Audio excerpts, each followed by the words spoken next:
On the planet Astra, life was, well, a collection of carefully chosen moments. The year was 2157. The air sort of hummed with this quiet, controlled energy. Buildings soared into the sky, their surfaces gleaming under the twin suns. People moved with a sense of purpose, their faces calm and untroubled. But, this peace, it wasn't natural. It was manufactured. It was a gift, or maybe a curse from the Astra Authority. Every person, from the smallest child to the oldest elder, had a small, glowing chip implanted behind their ear. This was the Echo Chip. It held their memories, their joys, their skills, and honestly, their entire sense of self. It was like a library of a person's life, accessible with a simple thought. Memories were everything on Astra. They weren't just thoughts, they were currency. A happy memory of a birthday could be replayed to chase away sadness.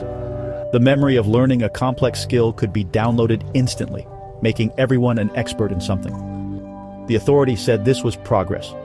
They said it was a way to create a perfect society, free from pain, grief, and failure. People didn't have to suffer through the difficult process of learning or the sting of a sad event. They could simply delete the bad and keep the good. The past wasn't a messy, unpredictable thing. It was a neat, orderly database, curated and controlled for the good of all citizens. The Echo Chips connected everyone to a central network, a vast ocean of shared experiences. A citizen could borrow the memory of climbing Astra's highest mountain or swimming in its crystal-clear oceans, even if they had never left their city. The authority provided these memories, beautiful and perfect. They were like sweet treats, making life feel full and exciting. People walked around with the memories of heroes, artists, and explorers tucked away in their minds. They felt accomplished and happy. But they didn't ask where these memories came from. They didn't question why their own real experiences felt so distant and unimportant compared to the vivid, polished ones on the network. Life was predictable and safe. There were no surprises, no deep sorrows. When a loved one passed away, the painful memories of their absence were gently erased. The happy memories were kept, polished like jewels until the person was just a collection of pleasant moments. The idea of a world without Echo Chips was, honestly, terrifying to most. It sounded like chaos. It sounded like emptiness. How would anyone know who they were without the chip that told them? How would they function? The people of Astra placed their trust completely in the authority and the technology that defined their existence, unaware that the very thing that gave them their identity was, slowly and silently, stealing it away. Far from the gleaming cities and the polished lives of the citizens, there was a place called the Void Sector. It was a forgotten corner of Astra, a sprawling junkyard of discarded technology and broken dreams. Here, the twin suns seemed to shine with less warmth. The air was thick with dust and, well, the smell of rust. In this desolate landscape lived a 17-year-old boy named Kai Aaron. Kai was an anomaly. He was an orphan, with no record of a family and no memory of a life before the void. Most importantly, he did not have an Echo Chip. The small space behind his ear was smooth, unmarked skin. He was a blank slate in a world where everyone's story was written down. Living without an Echo Chip meant Kai was an outsider. He was invisible to the network and to the authority. He survived by scavenging, finding discarded food packs and bits of old tech he could trade. Other outcasts in the Void Sector kept their distance. They were mostly echo-fated, people whose chips had malfunctioned, leaving them confused and lost. They would stare at Kai with a mixture of fear and pity. To them, he was a ghost, a person without a past. Kai felt this emptiness keenly. He would watch the sky cars flying overhead, carrying people with full, vibrant memories. He wondered what it felt like to remember a mother's hug or a friend's laughter. His own mind was quiet, holding only the harsh realities of his daily survival. Kai's life was a cycle of searching. He searched for food and water. He searched for shelter from the biting winds. But most of all, he searched for himself. He would spend hours looking at his reflection in pieces of polished metal, trying to see a story in his own eyes. Who was he? Where did he come from? The questions echoed in the silence of his mind, but there were never any answers.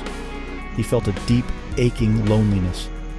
He was surrounded by the ghosts of memories in the echo-faded, yet he had none of his own.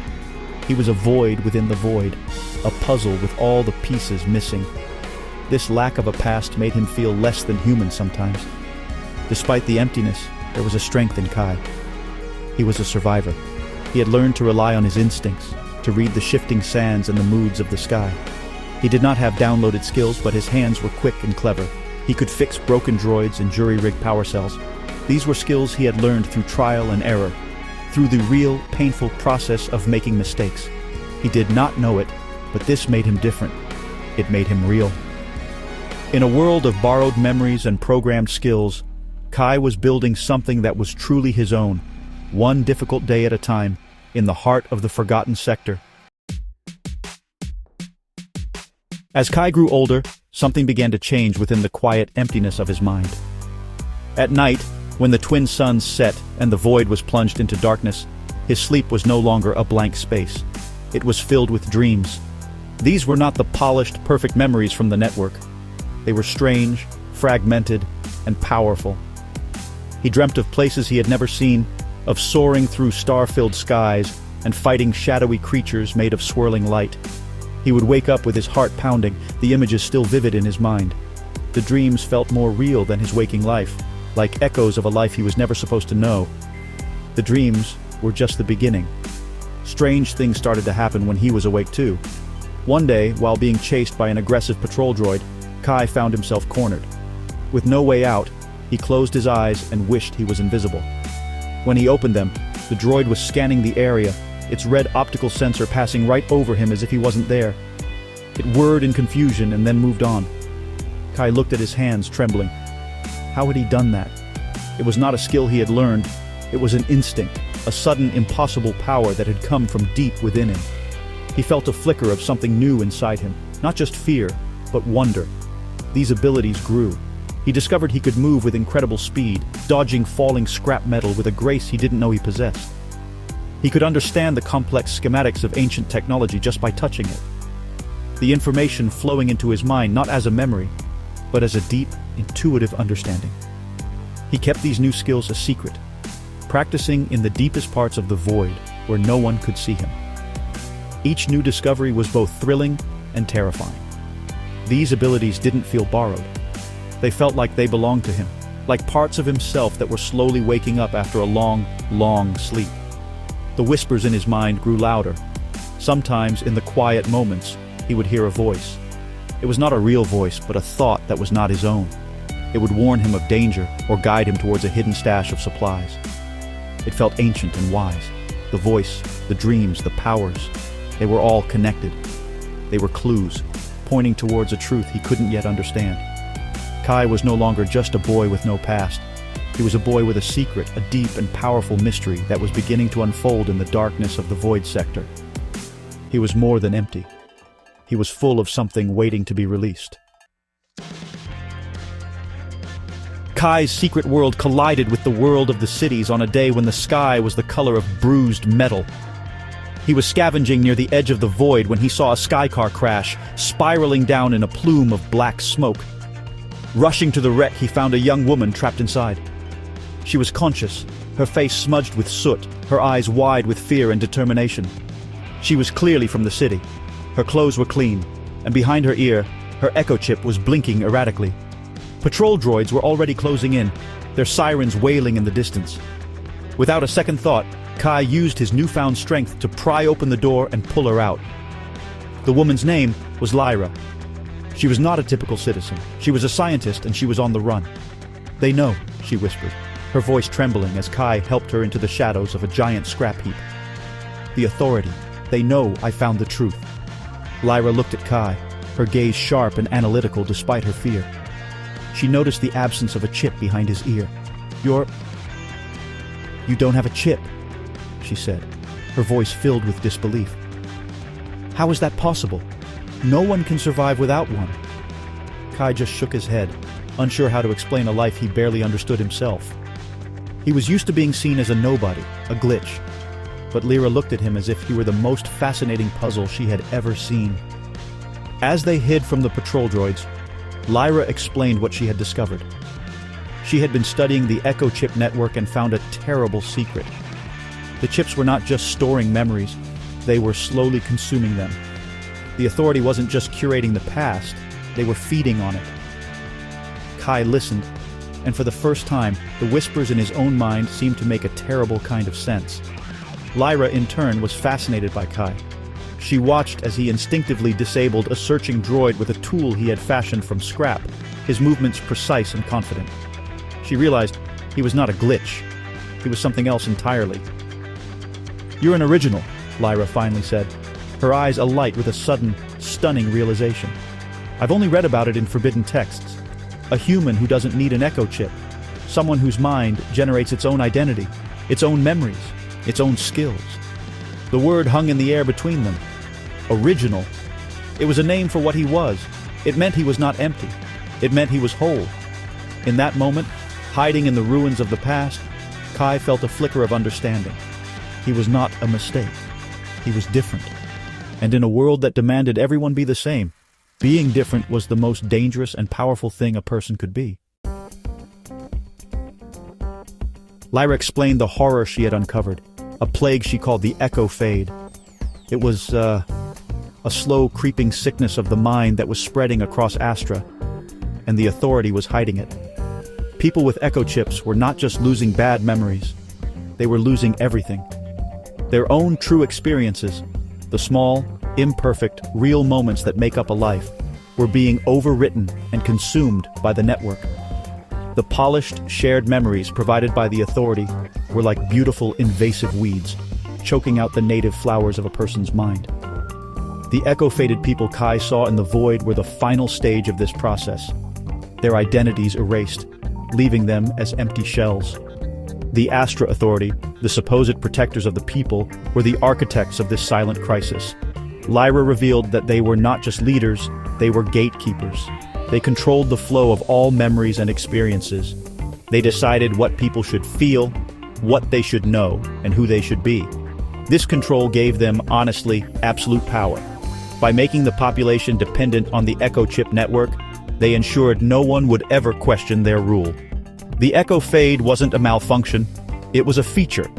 It was a way to keep the population docile and manageable, to smooth out any inconvenient thoughts of rebellion or dissent. A person with no real memories cannot fight for a future they don't believe is their own. The cruelty of the Authority was systematic and cold. They presented themselves as benevolent guides, leading humanity to a brighter future. But in reality, they were feeding a lie to the entire planet. They promoted the idea that a life without pain was a perfect life, but they failed to mention that a life without pain was also a life without growth, without courage, and without true joy. The happiness on Astra was hollow, a manufactured feeling downloaded from a server. The people had traded the richness of real life for the comfort of a pleasant dream, never knowing the terrible price they were paying for their peace and quiet. Kai listened to Lyra, and the world he knew, or rather, the world he had observed from the outside, cracked and shattered. The gleaming cities were not paradise, they were prisons. The calm, happy citizens were not content. They were anesthetized. The echo-faded were not just unlucky souls with broken tech. They were a warning of what awaited everyone. For the first time, Kai felt a connection to the people of Astra, not through a chip, but through a shared threat. He looked at his own hands, capable of things he didn't understand, and realized his immunity to the echo fade was not just a strange quirk. It was a weapon. Lyra was not alone in her fight. She was part of a small secret group of rebels known as the Remembrancers. They were a scattered collection of scientists, historians, and originals like Kai, hidden in the forgotten corners of Astra. Their mission was simple, but incredibly dangerous: to preserve the true history of their world, and to find a way to free the minds of the people. Lyra led Kai to one of their hidden bases, deep beneath the Void Sector in a network of old service tunnels. Here, Kai met others who lived without echo chips. They were older, their faces lined with the struggles of a life lived with real memories, both good and bad. For the first time in his life, Kai did not feel like an outcast. He was among people who understood him. They saw his lack of a chip, not as a deficiency, but as a sign of hope. They shared stories with him. Real stories, spoken from memory, not replayed from a chip. They told him of a time before the Authority, a time when people lived with the full spectrum of human emotion. They spoke of love that was messy and difficult, of grief that was painful but necessary, and of joy that was earned through struggle. They kept records, books made of paper, data slates that were offline, and oral histories passed from one person to the next. They were a living library of a forgotten world. With the Remembrancers, Kai began to explore the secrets of Astra's past. Lyra and the other scientists helped him understand his abilities. They explained that his original mind had a natural defense against mental intrusion, which was why he was immune to the Echo Chip's influence. His strange skills were latent abilities that all originals possessed, powerful mental talents that the Authority had tried to erase from history. They trained him, helping him to control his powers, to focus his mind, and to understand the strength that came from being truly himself. Kai learned more in those weeks than he had in his entire life, not just about his powers, but about friendship, trust, and purpose. During their research into the Authority's oldest files, they uncovered a terrifying truth, a secret hidden even from most of the rebels. The echo fade was not just a side effect of the network's control. It was a symptom of something far worse. The memories were not just disappearing, they were being eaten. There was a predator loose on the mental network of Astra, a monstrous entity that the Authority had long ago unleashed and could no longer control. It was this creature that was causing the echo fade, and the Authority's control was merely a desperate attempt to manage the chaos and hide their catastrophic failure from the public. The enemy was not just a corrupt system, it was a monster. The discovery of the Mind Eater changed everything. This entity, a being of pure psychic energy, was the source of the decay. It roamed the Echo network, feeding on the consciousness and memories of the population, leaving behind the empty husks of the Echo faded. The Authority and their arrogance had created it decades ago as a tool to erase dissent, a way to surgically remove rebellious thoughts from the population. But the creature had grown beyond their control, developing an insatiable hunger for all memories, all consciousness. It was now a cancer at the heart of Astra, and the Authority was powerless to stop it. They could only manage its feeding, sacrificing small parts of the population to keep it from consuming everyone at once. As this horrifying truth came to light, another more personal secret was revealed to Kai. In the deepest archives of the Remembrancers, they found the project files for an old, forbidden experiment. It was called Project Chimera. The project's goal was to create a weapon that could fight the Mind Eater on its own psychic turf. The scientists of the past had tried to engineer a human mind that was both a fortress and a sword. A mind that could not be consumed and that could actively fight back against the psychic predator. The files contained genetic sequences, brainwave patterns, and one name, Subject Kai. Kai stared at the screen, his own name looking back at him. He was not just an original who had been born by chance. He had been created. He was Project Chimera. His dreams of fighting shadowy creatures, his latent powers, his immunity, it was all by design. He was a purpose-built weapon, grown in a lab and then abandoned in the void when the Authority lost its nerve and shut down the project, choosing to hide the Mind Eater's existence rather than risk fighting it. His entire life, his feeling of being an outsider, of not belonging, was a consequence of this forgotten war. He was a soldier who had never been told there was a battle to be fought. This revelation hit Kai with the force of a physical blow. He wasn't just a boy searching for his identity had been assigned to him before he was even born. Was he just a tool? Were his feelings, his growing friendships, his sense of self just a part of his programming? For a time, he recoiled from the truth, feeling more lost than ever before. He had escaped the emptiness of having no past only to be given a past that felt like a cage. He was not Kai Aaron, the survivor from the void. He was Subject Kai, the weapon. The weight of this destiny was immense, a burden he had never asked for. The news of the Mind Eater and its unstoppable hunger spread through the rebellion, casting a shadow of fear over them all. Their fight was no longer just against the Authority. It was against a monster that threatened to consume every mind on the planet. All eyes turned to Kai. He was their only hope, the weapon created for this very purpose. The pressure was enormous. The Remembrancers looked at him with a mixture of awe and expectation. They saw him as the fulfillment of a desperate plan, a living key to their salvation. But Kai felt trapped. He felt the weight of millions of lives resting on his young shoulders. He retreated into himself, wrestling with his new identity. Was he defined by his creation, or by the life he had lived? He thought of his lonely years in the void, of the strength he had found in himself. He thought of Lyra's friendship, of the trust the Remembrancers had placed in him. These things were not part of his design. They were real. They were his. He was not just Project Chimera, he was Kai, the boy who had learned to survive, the friend who cared for Lyra, the person who had found a family among the rebels. He realized that his purpose did not have to be a cage, it could be a choice. Lyra found him staring out at the distant glittering lights of the city. She did not pressure him. She simply stood beside him, a silent show of support. "They made you to be a weapon," she said softly. "But they don't get to decide who you are. Only you can do that. Being a hero isn't about what you were made for. It's about what you choose to fight for." Her words cut through his confusion. She saw him, not the project. She saw Kai. In her eyes, he found the strength he needed. He was not a tool to be wielded by others. He was a person, and he would make his own choice. With new resolve, Kai returned to the others. He stood before the small group of rebels, his posture no longer slumped with doubt but straight with purpose. "I was made to fight this thing," he announced, his voice clear and steady.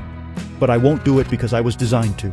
I will do it for you, for the people in the city who don't even know they're in danger, for the echo-faded who have lost themselves.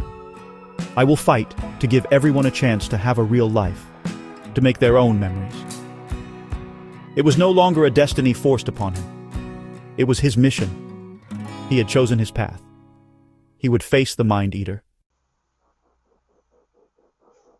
Kai's battle against the Mind Eater was not fought with fists or weapons, but in the vast, silent battlefield of the mind. Guided by Lyra and the Remembrancers, he connected to the Echo Network, using his original consciousness as a beacon of light in the psychic darkness. He confronted the monster, a terrifying vortex of stolen thoughts and devoured identities. It was a brutal, draining fight. The Mind Eater lashed out with fear and despair, using the stolen memories of millions against him. But Kai held firm. He was anchored by his own real experiences, the grit of the void, the warmth of Lyra's friendship, the hope of the rebellion. His identity was his shield. He did not destroy the Mind Eater. He did something more profound. He used his unique abilities not as a sword, but as a key. He found the core of the creature, the original programming that the Authority had twisted into a monster. He reached past the hunger and the rage and found the original purpose, to contain and isolate painful memories. With immense effort, he soothed the creature, untangling its corrupted code and calming its insatiable hunger. He did not kill it, he healed it. He contained the psychic storm, effectively putting the monster to sleep and severing its connection to the minds of Astra's people. The threat was neutralized. With the Mind Eater dormant and the Authority's greatest secret exposed, their power crumbled. The people of Astra, disconnected from the network for the first time in generations, woke up as if from a long dream. They were confused, lost, and afraid. Their minds were full of holes where memories used to be, but they were also free. The Remembrancers, led by Kai and Lyra, emerged from the shadows to help them. They began the slow, difficult process of teaching people how to live again, how to create their own memories, and how to build an identity from scratch. It was a new dawn for Astra, one filled with uncertainty, but also with limitless potential. Kai Aaron was no longer just an orphan from the void, or a weapon from a lab. He was a hero, but more than that, he was himself. He had found his identity not in a chip or in a pre-written destiny, but in his choices, his friendships, and his courage. He learned that true memory is not about having a perfect, polished collection of moments. It is about living through the good and the bad, the joy and the pain. It is messy and imperfect, but it is real. Standing with Lyra, watching the twin suns rise over a world waking up to itself, Kai knew that the future would be challenging, but it would be theirs to build, one real memory at a time.